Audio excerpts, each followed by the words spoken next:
Rivoyatlarga qaraganda bir qush kuni bilan rizqini terib yurib chanqab ketibdi-da, suv ichish maqsadida bir insonning hovlisiga qo'nibdi. Suv ichayotgan ekan, uy egasi yugurib chiqib, qushni haydayman deb tosh otgan ekan, qanotini sindirib ko'zini chiqarib qo'yibdi. Bu holatdan norozi bo'lgan qush qoziga borib shikoyat qilibdi. Aytibdiki, "Men bu odamdan arzim bor" debdi. "Qanotimni sindirib ko'zimni chiqarib qo'ydi" degan ekan, qozi aytibdiki, "Asan ham qush eding-ku. Uchib ketsang bo'lmasmidi tosh otsa?" desa, qush shunday javob beribdi. Bu insonni hamma qoraka, domla, hoji aka deb hurmat qilardi. Endi mendek qushga ozor bermasa kerak bu inson deb ishonib qo'ngan edim hovlisiga degan ekan.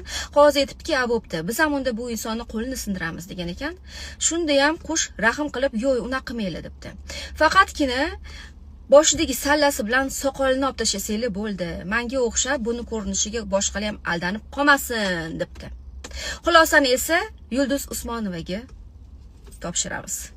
Mana bu soqol, mana bu ro'mol, nechun shuni говорит? Поэтому ro'molga urg'u bermanglar. Amallaringizga urg'u beringlar, odoplaringizga, iymonga urg'u beringlar.